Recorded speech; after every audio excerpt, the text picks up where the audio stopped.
Hi, my name is Cody Balfour, and I'm the Family Life Director at Koinonia. And I'm going to be helping us continue on our journey through 1 Peter. And what I want to talk to you this morning about, just kind of the overarching theme, is being faithful in the midst of suffering. Peter is writing to Christians in Rome who are being persecuted for being Christians. And they're being persecuted by Emperor Nero. The 2nd century historian Tacitus writes that Emperor Nero would light Christians on fire and use them as lights in his garden at night. And so that's how intense this Christian suffering was during the time this letter is being written. And so Peter's main message to the Christians in Rome is that they would remain faithful in their obedience to King Jesus, even as they suffer.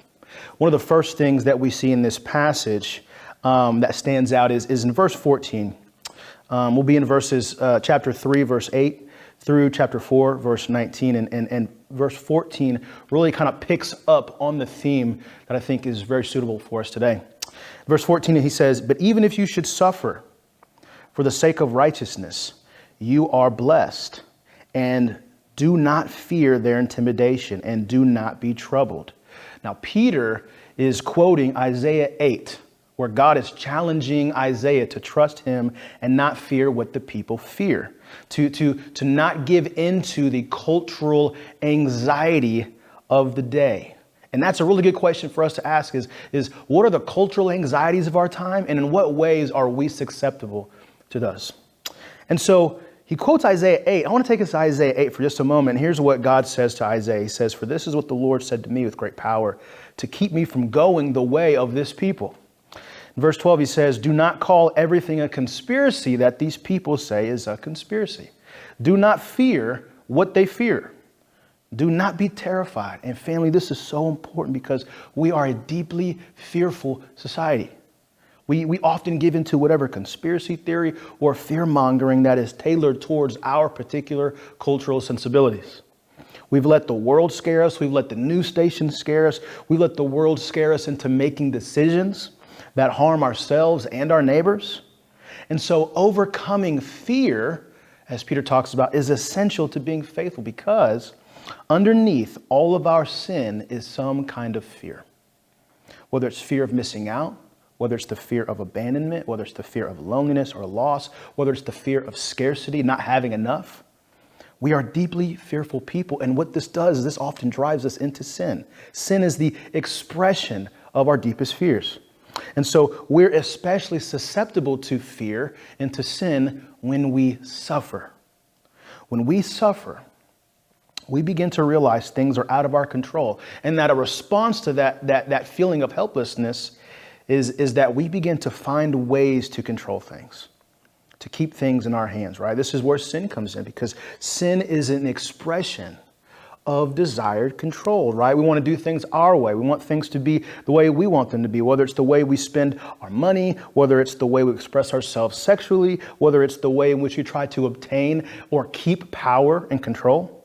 This is all a response of our deepest fears, and God sees that in Scripture. And we see this theme come up over and over and over again in Scripture. Do not fear. Do not be afraid. Do not fear. Do not be afraid. This is actually one of the most common commands in Scripture, is do not fear.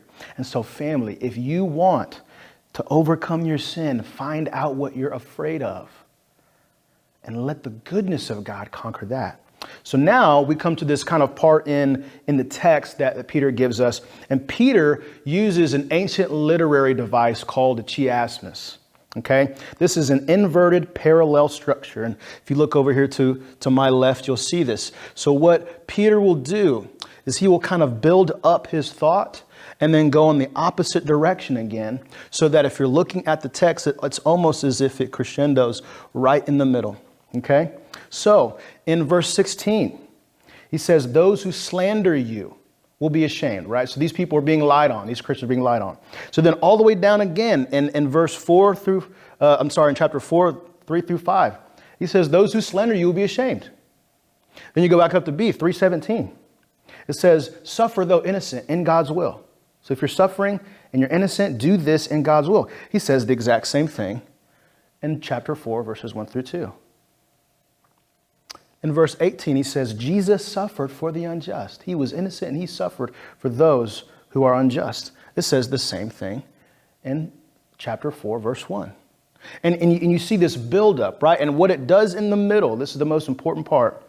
What it does in the middle is Peter says, Noah was saved through water. And then right again, he says, and you will be saved through water. He talks about baptism and how that is a picture of when God saved Noah, not from the water, but through the water. He was able to go through the water.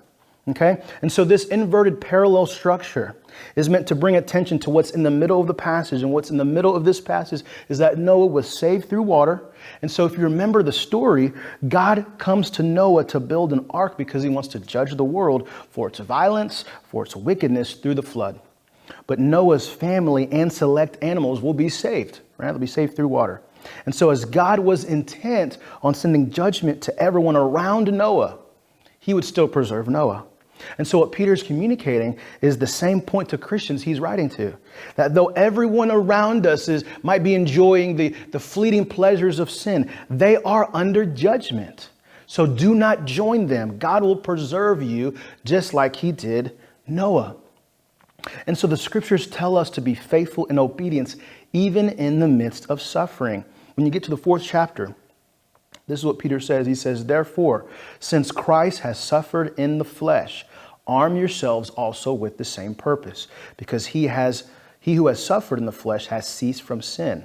So if you're thinking like me, you're thinking, why is Peter talking about obedience when he knows that these people are suffering deeply? Is that really the conversation you want to have when someone is going through it, right? Because we know this suffering is not because of their disobedience. But here's what God sees that we often miss. God knows that we are often tempted to use our suffering as an excuse for our sin, to justify our sin. I mean, have you ever felt the temptation to just give in to sin because it might provide some type of relief? I often think about this when someone who has maybe quit smoking, right? And they say smoking's bad for me. I want to quit. I don't ever want to do it again. And then they have a really bad day or they have a really bad week. And they think that maybe this one cigarette will provide some kind of relief, right? So they say, well, one won't hurt.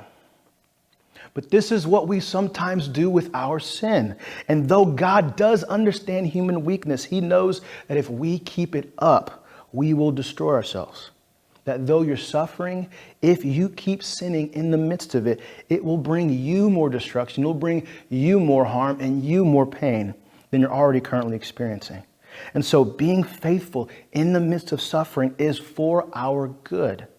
Suffering never justifies our sin because our sin will destroy us if we're not faithful. This is what Peter's saying. He's saying that we are often tempted to use our suffering as an excuse for sin because it might provide some type of relief. But if we keep doing it long enough, it'll kill us. It'll destroy us. It'll bring us more harm, more pain, more destruction. And God would spare you of that. And so my encouragement for you this morning is that we must be faithful even in the midst of suffering to avoid more destruction that God does not want to come our way.